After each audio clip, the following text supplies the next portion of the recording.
Derek, I want to read your job description here. Director of Mission Valley Development. In his role, Grice will be responsible for the planning, design, budgeting, construction, and operation of the SDSU Mission Valley project, specifically the new multi-use Snapdragon Stadium and its incorporation into the overall SDSU Mission Valley site. That's quite a mouthful. And to put it in layman's terms, if I'm Paul McCartney and I want to perform here, are you the guy that I talk to? We have people you can talk to about that, but I am in a nutshell, I'm overseeing the design, the construction, the operational planning, and the revenue generation for this project. And you've been here about 3.5 years? About 3.5 years, yes. Are you happy with what you see? Ecstatic. Are you? Ecstatic. We've got a lot we still have to do, but really, really proud of the product that we've been able to put together. Okay. I know you came from Georgia Tech. How does this compare to some of what you saw there at Georgia Tech? Well, I would say when you look at our building, we designed this to be unique to San Diego, and I believe that we've put together probably one of the best college experiences and atmospheres in the country. Pound per pound, that is what we're trying to accomplish, and I think we've been able to do that. What makes this place unique for the fan experience? What will the fans see, especially maybe compared to Qualcomm Stadium that they had in the past? For us, we really wanted to make it a very intimate environment. We really wanted to bring the fans closer to the field, all of our premium products closer to the field. Our seating bowl is a little steeper than you see in a lot. We also made sure for us, and this is unique to a college stadium, every one of our seats is a chair back seat. We also really wanted to make sure that we embodied San Diego in this community, and so we brought that into in a lot of different ways. But we also know that we wanted to create an atmosphere experiential so that people had an opportunity to experience different things every time they came back to the stadium, and I think we've been able to accomplish that. Very cool. The steeper angle of the bowls gets the fans closer. Does it make it louder too? It should make it louder. We believe that we're going to create a unique home field advantage for our student athletes. That's something that, quite honestly, they haven't had in the past at a Qualcomm when you had such a cavernous big building. Now you bring our fans in, you get them closer to the field, you get them more involved and more engaged, and I think our student athletes are really going to feed off of that. I also understand there's going to be a Hodads here. Do I commend you for bringing them in? One of the hardest parts of my job was helping curate the food service with our talented people over at Aztec Shops. Really had to get out there and get in and really loosen up the belt and get after it and eat a bunch of foods, but really leaned into the local brands here. We've got 10 restaurant partners that are here local to San Diego. Very cool. I also noticed, and just over my shoulder is a mural going up at the S on Cowles Mountain, which is more of a historic thing. Yeah. There's another mural of Tony Gwynn. So it's not just football, not just San Diego State, it's a little bit of history and everything else. Absolutely. We wanted to make sure that we again connected with the community here in San Diego. We did that by use of local artists, through storytelling graphics. We did what we like to call Easter egg moments, where we've taken some things from the old stadium, from Jack Murphy, Qualcomm San Diego Stadium, whatever you want to refer to it as. Yep. That was a building that meant so much to so many people, and we wanted to create a stadium that's going to create new memories, and we wanted to have that connection. So we brought in pieces and brought that history here and tell the history of the land and the area around it. Everything from when it was Kumeyaw land to dairy farms, to the stadium, to now Snapdragon Stadium. Okay, Derek, tell us about where we're at here. So this is our student section. So this particular area, about 3,000 of our seats, of the 5,000 seats that we set aside for our students, are the safe standing rail, have safe standing technology. Okay. It is designed to promote standing in a safe way for our students to get really engaged. Okay. One of the things you'll also notice here is that we made it a little steeper.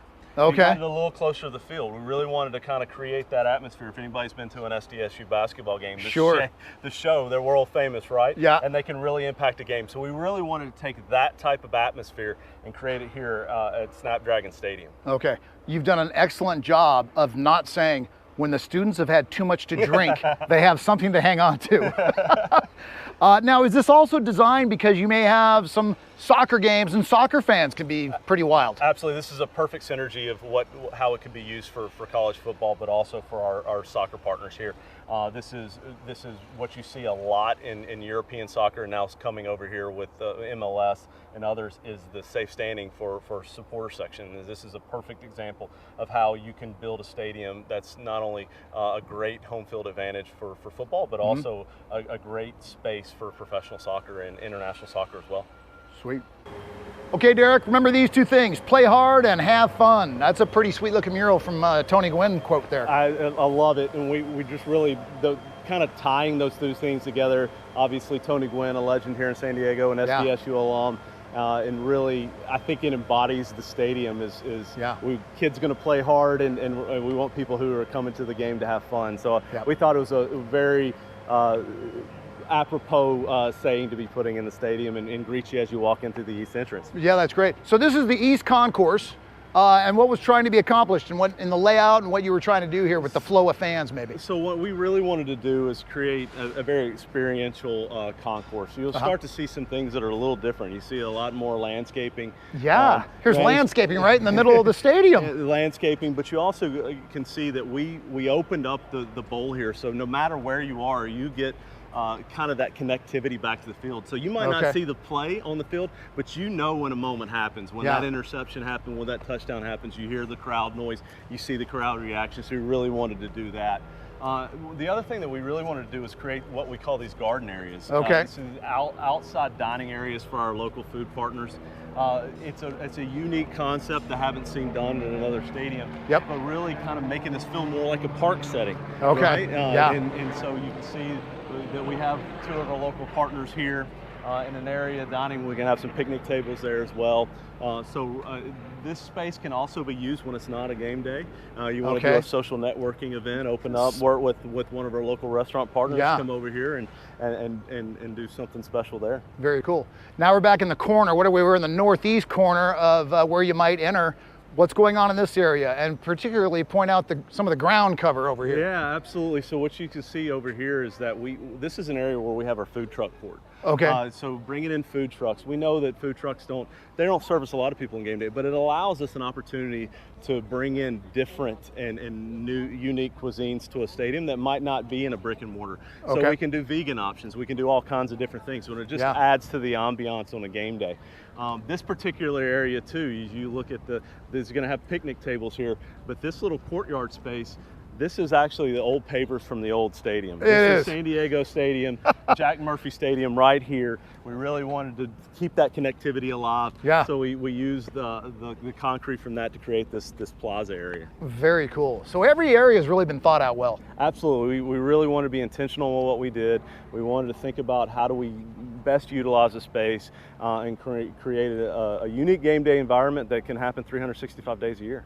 Okay, Derek, tell us about where we're at right now. So this is the East Club, just off the main east entrance here. And this is probably one of my favorite spots in here. It's got this cantina vibe. You really Southern California vibe. We think this is probably going to be one of the most energetic spaces on game days. You feel that amazing breeze. It's a great breeze coming through. And then you come out here, right here at the 50-yard line on the east side of the stadium. Wow. But it's really, we think it's going to be an electric environment, and people are going to really enjoy not only the sight lines, but the food and drink that we're going to be able to provide in this space.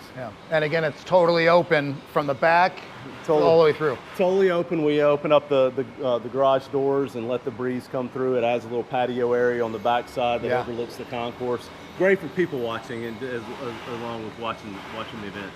Okay, so where are we at now? I'm feeling rather elevated here, Derek. So we're at the top of the piers. This is our elevated deck. Really inspired off the coastline here in San Diego. We have the piers that jut out over the water. You can watch the surfers surf the break.